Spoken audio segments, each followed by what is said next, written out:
Shalom, peuple béni et précieux de Dieu.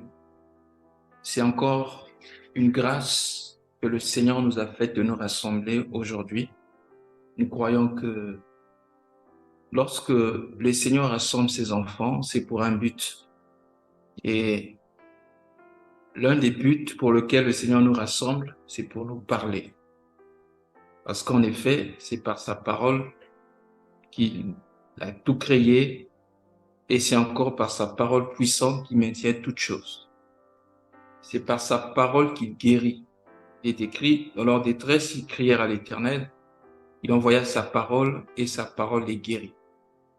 Voilà pourquoi, dans des moments pareils, bien-aimés, il nous convient, comme a dit l'apôtre Pierre, de vraiment prêter notre attention afin que nous puissions recevoir sa parole. Alors ce soir, nous voulons continuer notre thème de la fois passée. Nous allons partager sur courir de manière à remporter le prix. Courez de manière à remporter le prix. Notre passage de base était dans 1 Corinthiens chapitre 9 et nous allons lire du verset 23 à 27. Je lis. Je fais toutes choses à cause de l'évangile, afin d'y avoir part. Ne savez-vous pas que ceux qui courent dans le stade courent tous et qu'un seul remporte le prix? Courez de manière à remporter le prix. Tous ceux qui combattent s'imposent toute espèce d'abstinence et ils le font pour obtenir une couronne corruptible. Mais nous faisons-le pour une couronne incorruptible. Moi donc, je cours, non pas comme à l'aventure. Je frappe, non pas comme battant l'air, mais je traite durement mon corps et je le tiens assujetti de peur d'être moi-même rejeté après avoir prêché aux autres. Amen. L'apôtre Paul écrit aux chrétiens de Corinthe, après avoir présenté les droits que lui devait recevoir comme étant apôtre, il avance son exposition ou son discours en disant qu'il fait tout à cause de l'évangile. Il fait tout à cause de l'évangile qu'il a reçu. Il dit ceci. Ne savez-vous pas que tous ceux qui courent dans le stade courent, mais qu'un seul remporte le prix?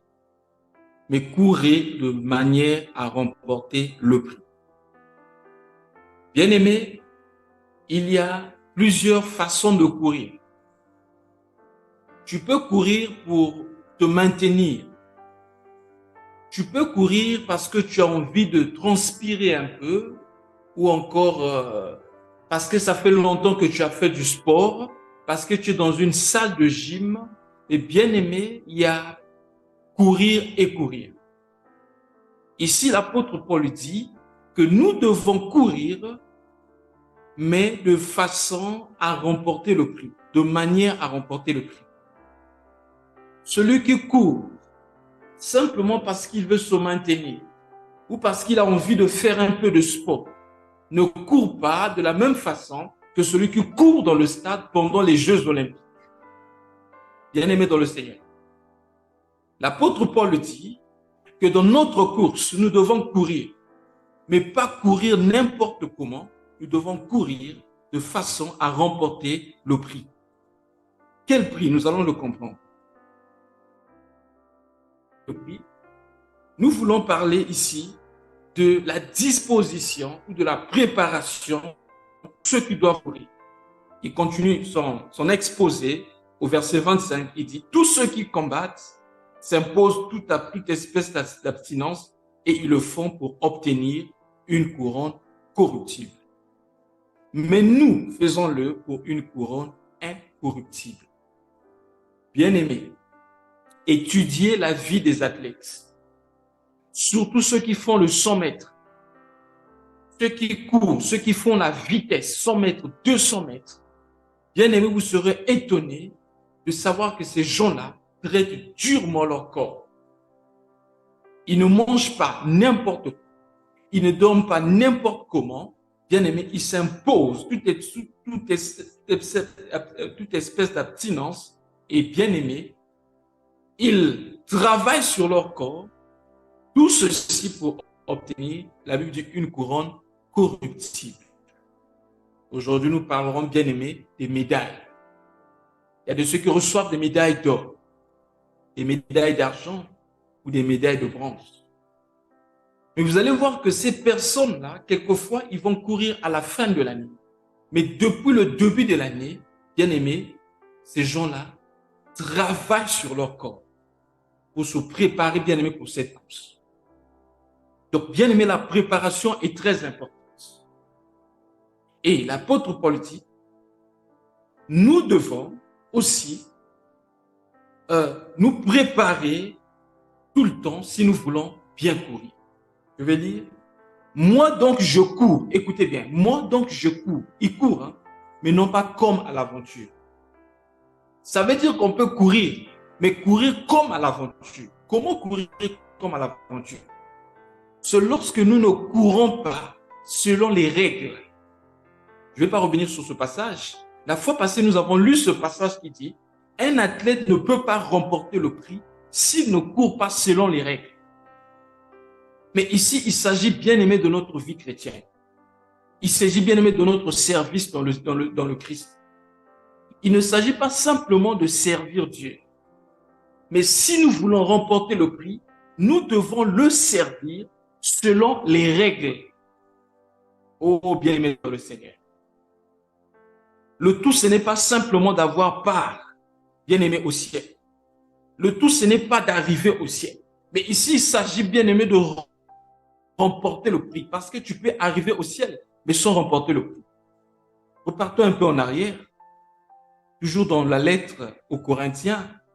Lisons un peu 1 Corinthiens, chapitre 3. Je vais lire à partir du verset 9 et je lirai jusqu'au verset 15. Car nous sommes ouvriers avec Dieu. Vous êtes le champ de Dieu, l'édifice de Dieu. Oh, j'aime ça. Selon la grâce qui m'a été donnée, j'ai posé le fondement comme un sage architecte et qu'un autre bâtit dessus. Mais que chacun prenne garde à la manière dont il bâtit dessus. Car personne ne peut poser un autre fondement que celui qui a été posé, savoir Jésus-Christ. Or, si ce fondement est bâti sur de l'or, l'argent, des pierres précieuses, du bois, du foin et du chaume, il dit, l'œuvre de chacun sera manifestée car le jour la fera connaître. Parce qu'elle se révélera dans le feu. Et le feu éprouvera ce qu'est l'œuvre de chacun. Écoutez bien, frère. Si l'œuvre de quelqu'un, si l'œuvre bâtie par quelqu'un sur le fondement subsiste, il recevra sa récompense. Si l'œuvre de quelqu'un est consumée, il perdra sa récompense. Pour lui, il sera sauvé, mais comme au travers du feu.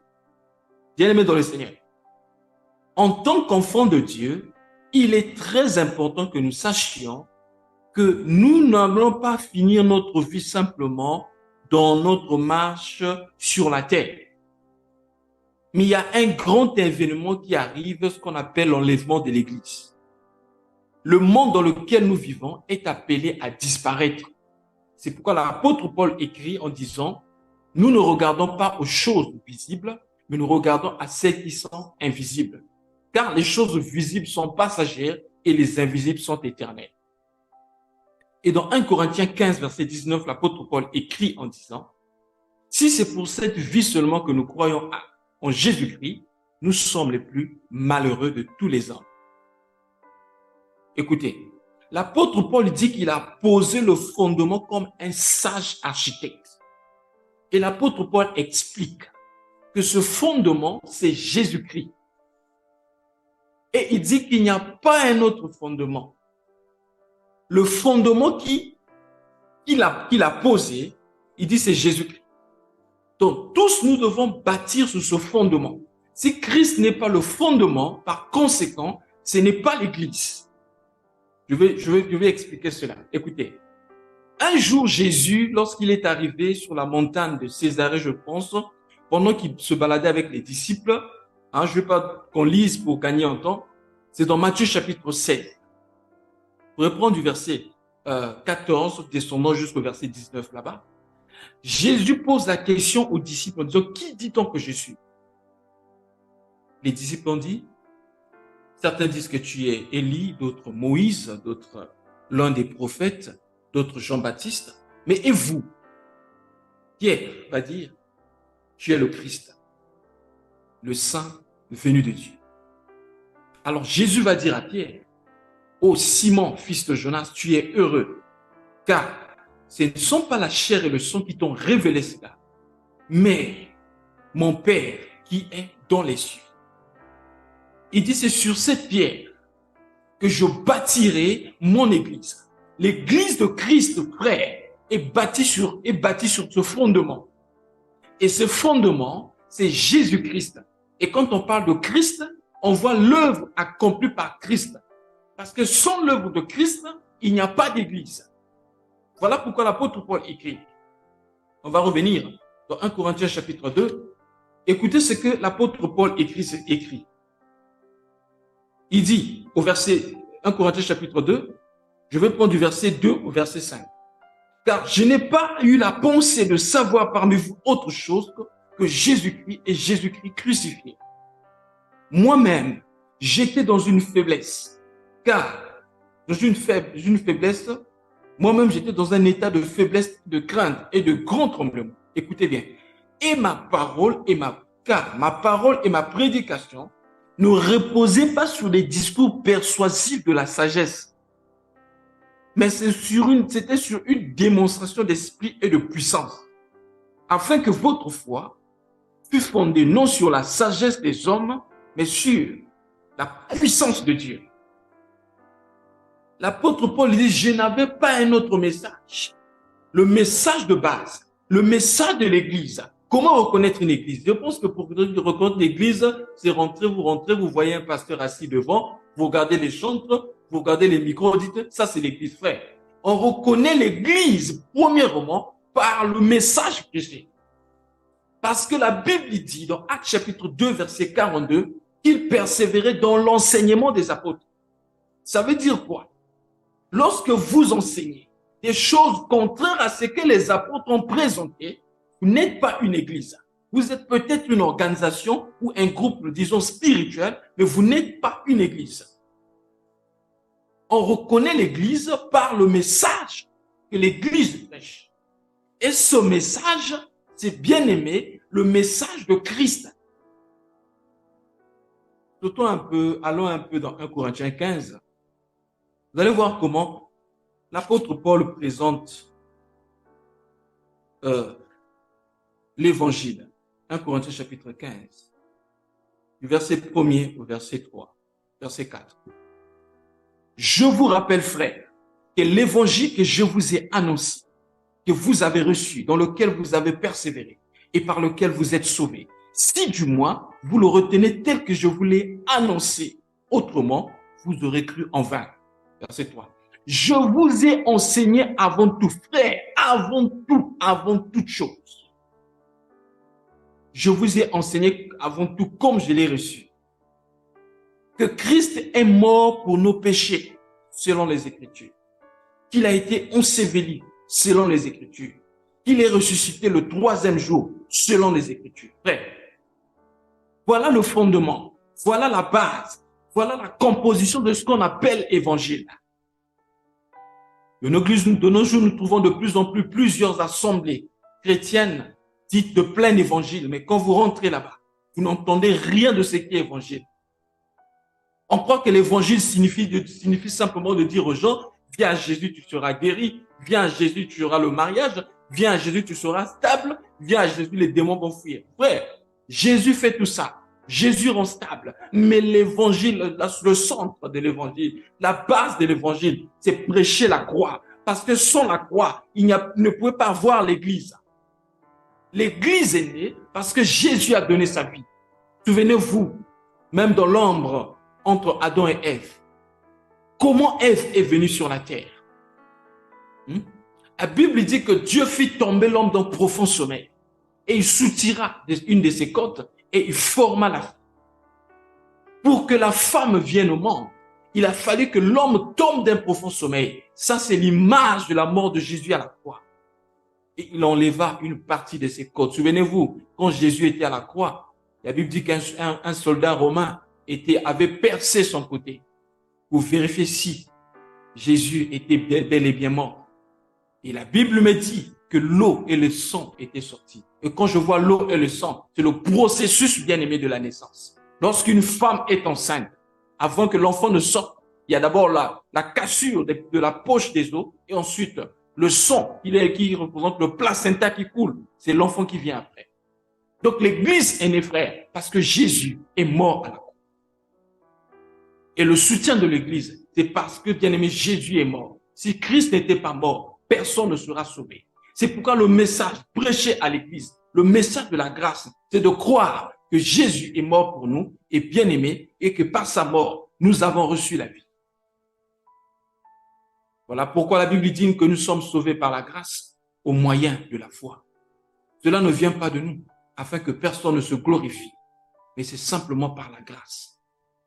Mais nous devons nous identifier à lui. Le deuxième message qui concerne le fondement de l'Église, frère, c'est l'ensevelissement. Être enseveli, c'est être à la merci d'eux. Vous savez, c'est un peu comme lorsque, bien aimé, on momifiait les corps. Hein, ça se passait comme ça. Vous vous rappelez, dans le cas de Lazare, lorsque Jésus l'appelait, en disant Lazare sort, on dit déliez-le et laissez-le aller. Parce que lorsque on embaumait des corps, généralement, dans leur cérémonie funéraire, bien aimé, on mettait les bandes, la momification, on mettait les bandes sur les corps. Et l'ensevelissement, bien aimé, c'est ce qu'on appelle l'abandon total. L'Église doit prêcher le message que l'homme doit s'abandonner entre les mains de Dieu et ne plus suivre ses propres voies. Troisièmement, le message de l'Évangile traite sur la résurrection. La résurrection, c'est la nouveauté de vie. Tu ne peux pas être chrétien, dire que tu es chrétien et marcher contrairement à ce que Dieu te demande. Il est écrit dans 2 Corinthiens chapitre 5, verset 17, « Si quelqu'un est en Christ, il est devenu une nouvelle créature.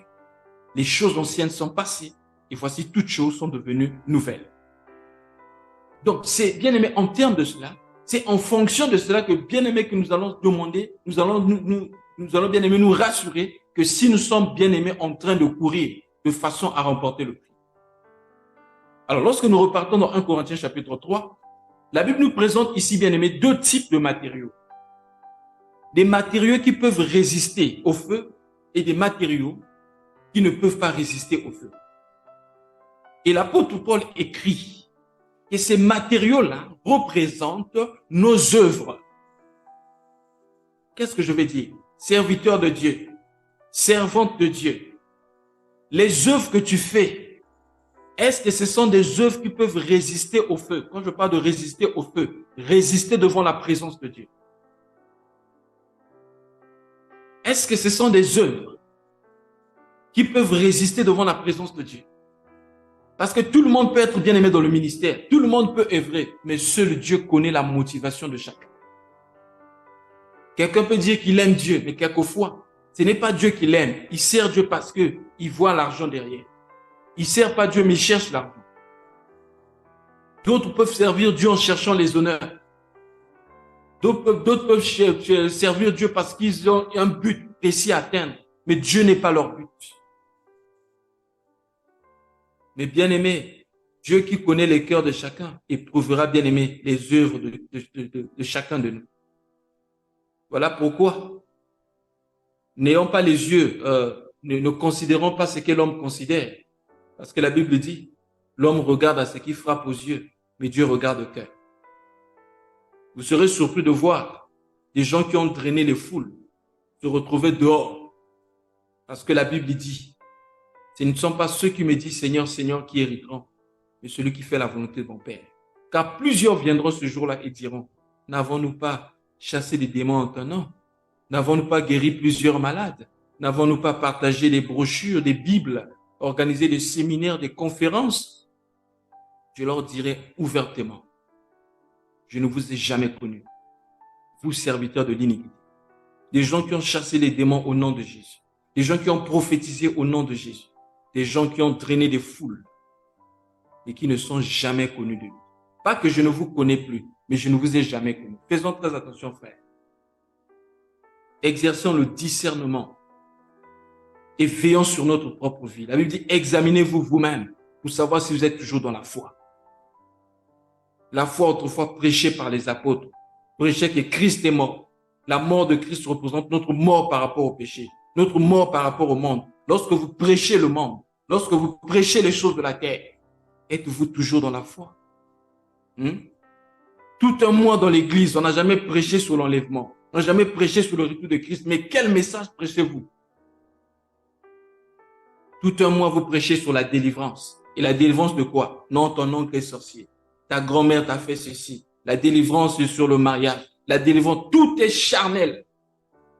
Des gens ont perdu même la vision des choses célestes. Ils ne savent plus rien en ce qui concerne leur éternité.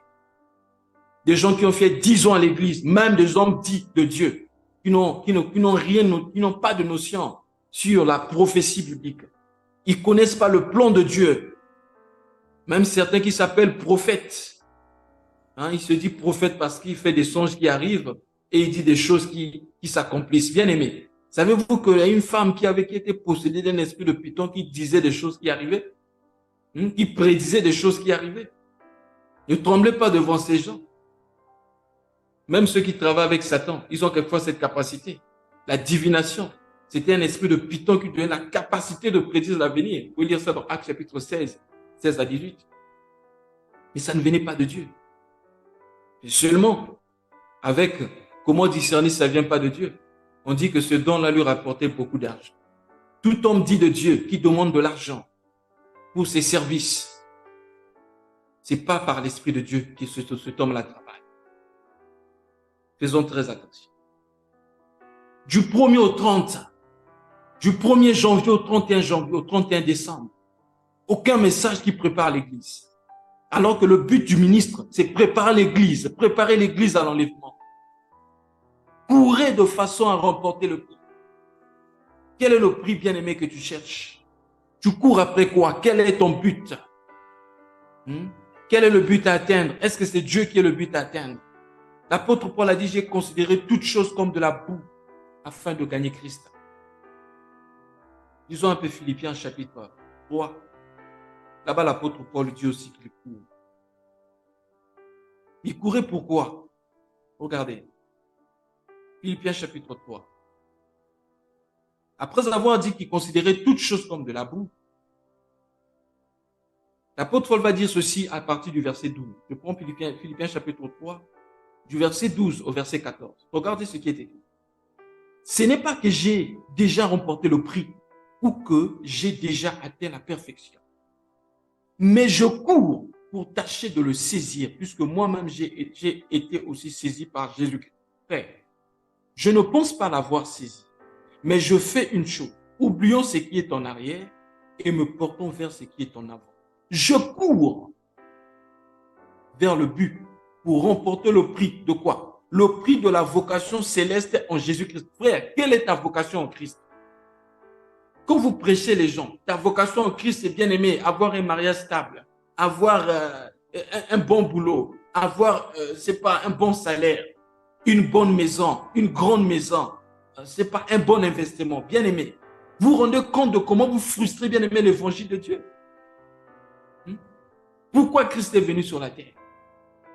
Est-ce que Christ est venu, bien aimé, simplement pour nous rendre riches par rapport à la terre? Il est venu pour nous préparer, pour le rencontrer. Il dit, je suis allé vous préparer une place et je reviendrai.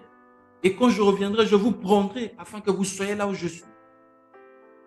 L'apôtre Paul dit, je cours vers le but. La vocation céleste en Jésus-Christ. Je cours vers le but. Mais pour courir, bien aimé, il y a beaucoup de choses qui peuvent ralentir notre cours. Pour courir, premièrement, l'apôtre Paul devait oublier son passé derrière lui. Le passé peut être, bien aimé, quelque chose qui empêche, peut-être bien aimé, une barrière qui t'empêche de vite courir. Ton passé peut te faire retarder. Il y a des gens qui ne peuvent pas aller de l'avant parce qu'ils sont tellement attachés à leur passé. Oh non, dans le passé, j'ai été attristé. Dans le passé, j'ai été abusé. Bien aimé dans le Seigneur, jusqu'à quand demeureras-tu dans le passé?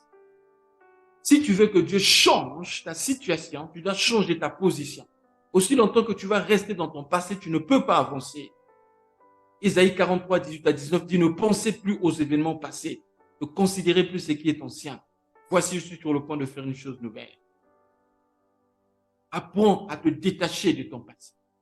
Tes échecs passés, tes déceptions passées, tes pleurs passées, tes colères passées. Aujourd'hui, tu ne veux pas pardonner parce que tu gardes le passé en toi. Bien-aimé, si tu veux que le passé te laisse aller, alors laisse aller le passé et Dieu va t'emmener loin. Qu'est-ce qui peut nous bloquer par rapport à notre course? Bien-aimé, c'est la distraction. Vous savez, les gens qui courent dans le stade, ils ne regardent pas à gauche et à droite. Ils ont les yeux fixés devant.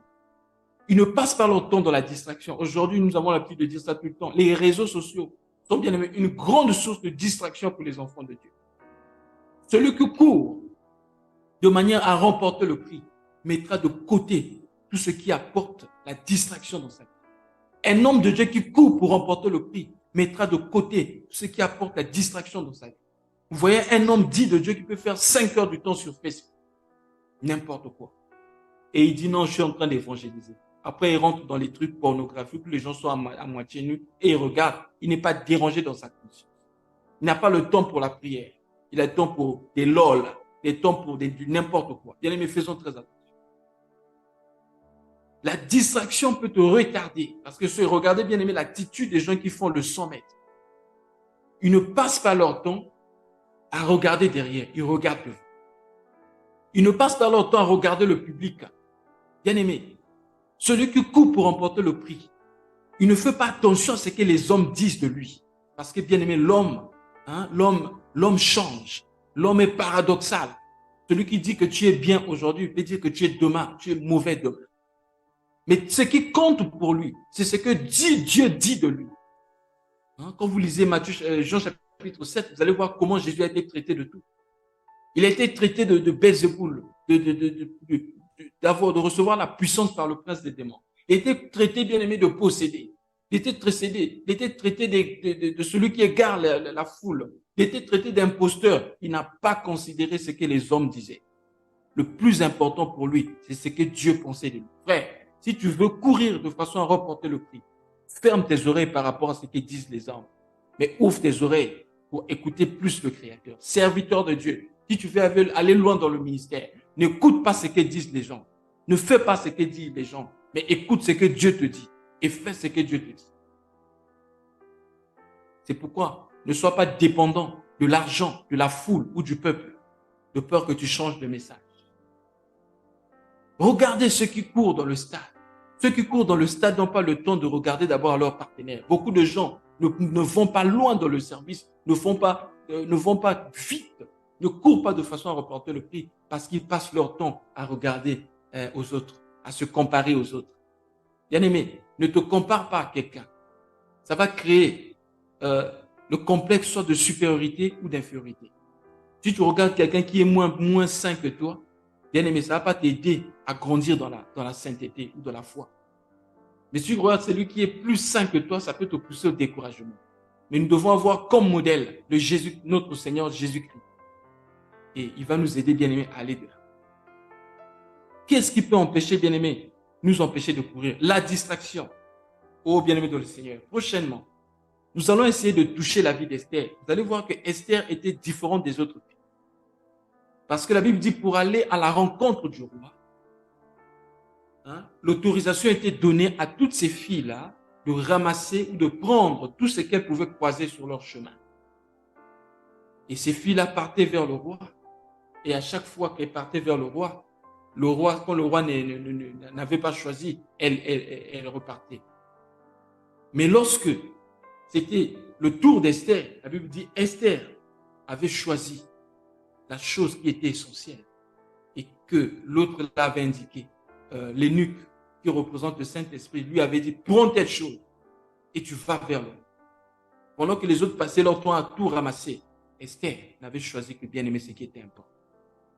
Et la Bible dit lorsqu'elle est arrivée devant le roi, oh bien-aimé dans le Seigneur, elle trouva grâce auprès du roi. Et le roi fit une grande fête en honneur d'Esther. Pour nous, bien-aimés, c'est la préfiguration des noces. Et on plaçait sur la tête d'Esther une couronne royale. Sur nos têtes, bien-aimés, seront placées des couronnes. Mais tout dépend de notre marche, ce que nous avons ramassé en chemin. Est-ce que nous avons pris ce qui est essentiel ou nous ramassons simplement tout? Tout m'est permis, l'apôtre Paul a dit, mais tout n'est pas utile. C'est pourquoi, bien-aimés, examinons-nous tous les jours. Si, dans ce que nous faisons, dans le choix que nous opérons, ces choses-là édifient notre foi ou pas. Que Dieu nous bénisse. Vu le temps, nous allons nous arrêter là. Nous continuerons prochainement, si le Seigneur le permet. Amen.